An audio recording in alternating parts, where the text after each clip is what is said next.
sa ndigal pour conclure ci waxtaan bu mag bi nga xam ne yow yaa ko sabab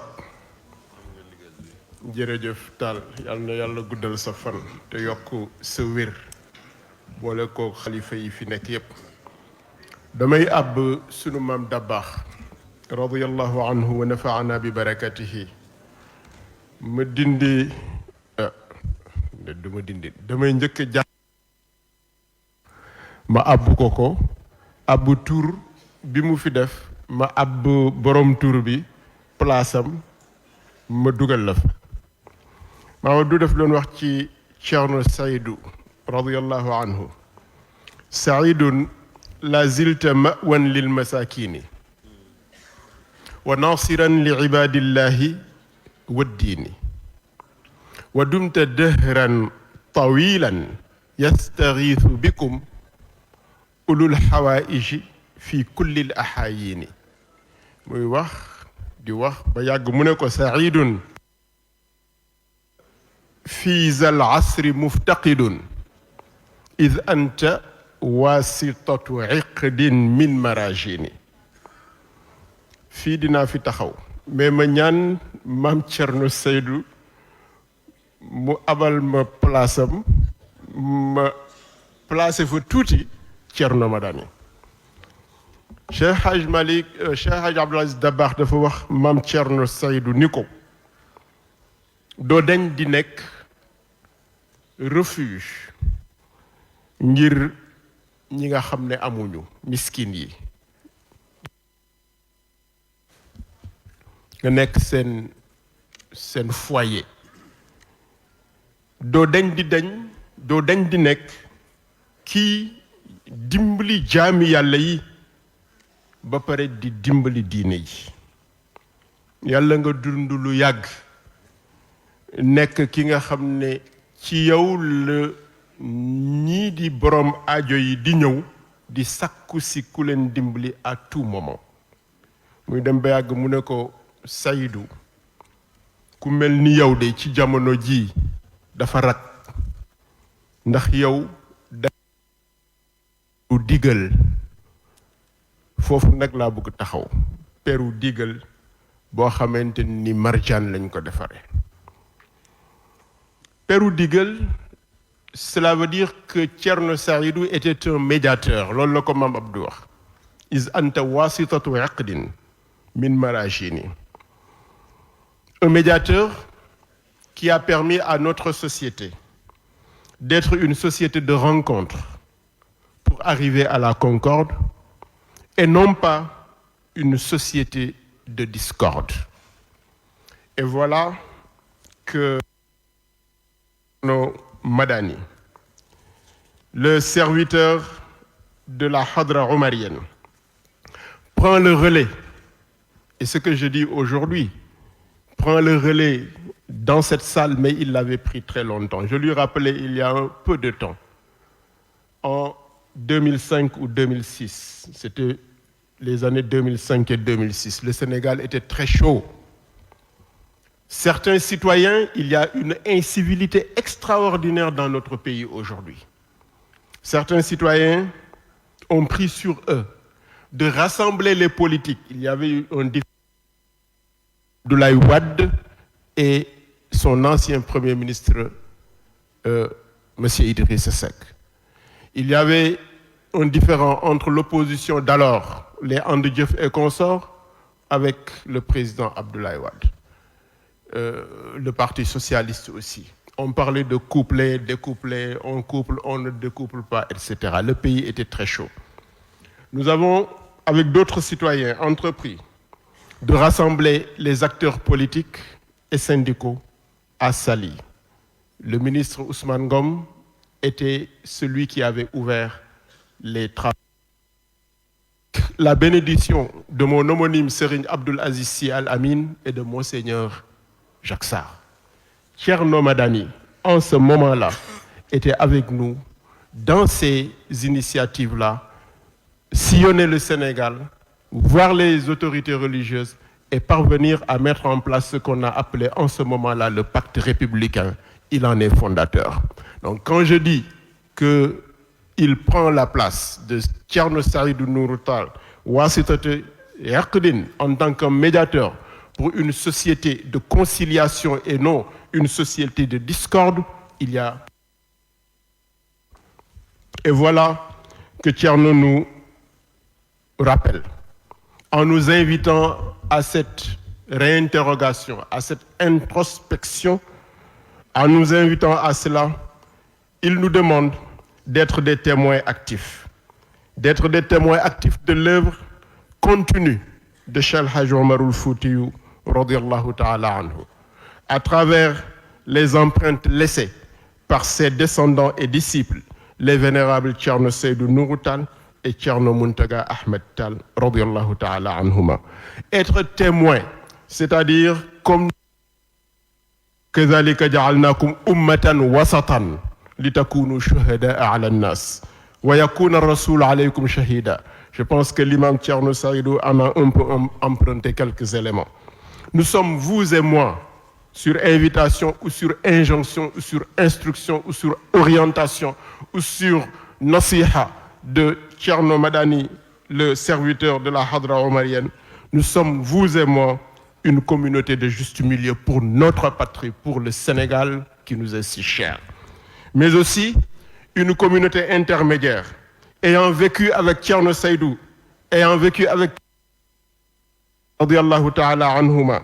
Nous sommes une communauté intermédiaire ayant le devoir de transmettre fidèlement leurs œuvres, leurs enseignements, leurs orientations, leur héritage à cette génération qui est en errance aujourd'hui dans notre pays. Thierno, merci. Thierno et les Ahbab, Thierno et la Rabita, merci de nous avoir invités ce jour à écouter le professeur Mbaye Thiam qui nous a tracé un cadre qui nous permet aujourd'hui de nous retrouver si nous sommes dynamiques et si nous sommes fidèles.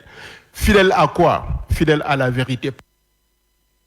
Pas à ma vérité de coterie, pas à ma vérité partisane, mais à la vérité de la patrie. Quelle est la vérité? Le Sénégal a besoin de ses fils, le Sénégal a besoin de ses filles, le Sénégal a besoin de ses compétences, le Sénégal a besoin de sa diversité, mais de sa diversité dans l'enrichissement. Merci Thierno. Quand vous nous invitez à cette introspection, en nous invitant à formuler des interrogations qui aboutissent sur des réponses. C'est agir de diagnostiquer le factuel, de réformer notre société en ayant comme référence les modèles dont on a parlé tout de suite, des modèles qui ont transmis, mais qui ont valorisé, mais qui ont développé. Thierno, en invitant le professeur Mbaye Thiam à la profondeur historique et à la perspective du futur, nous permet de nous ancrer dans ce jour, dans aujourd'hui, en prenant comme référence les valeurs qui nous manquent. Quelles sont les valeurs qui nous manquent? Les valeurs d'humanité, c'est les valeurs de reconnaître la diversité et de gérer la diversité. Les valeurs d'humanité, c'est de considérer que ce que nous avons en commun doit être géré pour que moi-même je sois le serviteur de l'autre, même si je ne suis pas d'accord avec lui. Pourquoi? Parce que ce que nous avons en commun, nous devons rendre compte aux ancêtres qui nous ont précédés, mais rendre compte à Allah Azza wa Jal. Merci Thierno de nous inviter à l'éthique. Quelle éthique? Pas l'éthique en tant que...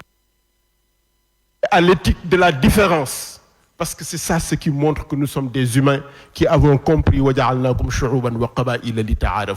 si nous n'avons pas l'éthique de la différence, cela veut dire que quelqu'un parmi nous joue au complexe de supériorité. Personne, nul Sénégalais n'est supérieur à l'autre. Et celui qui est supérieur à l'autre,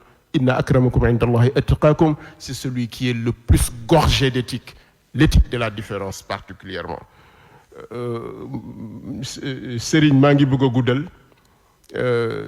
naayam foofu lii professeur wax mbokk yu tedd yi delloosi ko mag ñi bu ñu yam rek ci tari ko parce que damay wax mathalu alladina humilu tawrata thumma lam yaxmiluha ka mathalil himeeri yaxmilu asfara tari alquran bokkul ak dund alquran bokkul ak dundal alquran li fi mag ñi bàyyi nii ko ñoom Thierno Saïdou jëlee woon def ko mu nekk programme ñu dundal ko ba moom ñu koy tuddee le médiateur de la république nañu fexe ba loolu ñun tamit mi ngi ci sunuy loxo nit lañu ñu yàlla may ñun seeni doom lañu ñu bëgg yàlla may ñu nañu topp seeni tànk en quoi faisant en investissant ce patrimoine en ressources matérielles, culturelles, sociales, politiques pour que le Sénégal reste ce qu'il est, un peuple, un but. Une fois ñu fekk yàlla wax ko ni ko la nga ñu joxoon mu ne ñum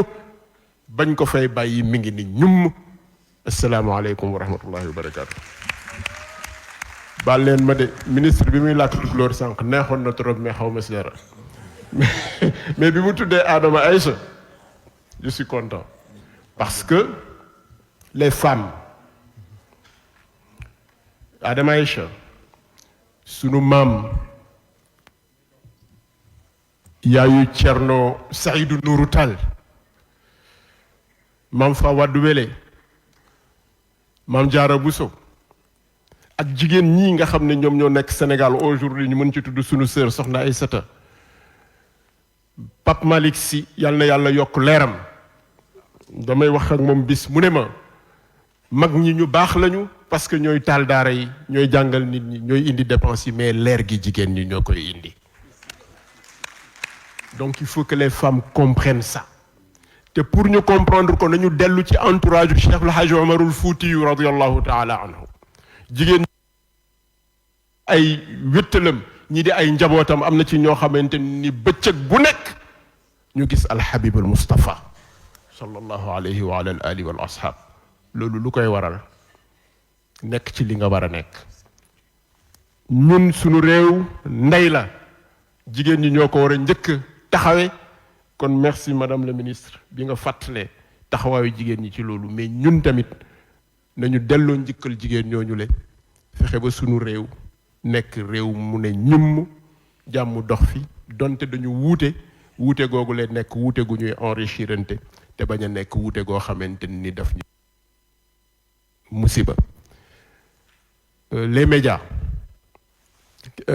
professeur wax na ko am na ñeen ñu ko wax gis naa fi sama mbokk Mamadou Ibra xëy na am na ñeneen ñu fi nekk xam nga les médias dañoo am rôle bu rëy pourquoi wala qad wassalna lahumul qawlu moom moo tax ku tedd ki sallallahu alayhi wa sallam alquran dafa wax ni dañ la transmettre le discours boobu la donc war a transmettre médias yi ñoom ñooy transmettre discours yi mais ayu qawlin al qawlu alladi huwa al qawl nous sommes dans un pays boo xam ne le choc des ignorances c'est quoi maa la gën a dof réew maa la gën a xaje maa la gën a yàqu mais maa la gën a yooyule c'est le choc des ignorances nañ ko remplacer par le choc des vertueux suñu ko remplacer par le choc des vertueux du nekk choc symbiose la nekk pour le Sénégal maa ngi guddal asalaamaaleykum wa rahmatullahi wa barakatu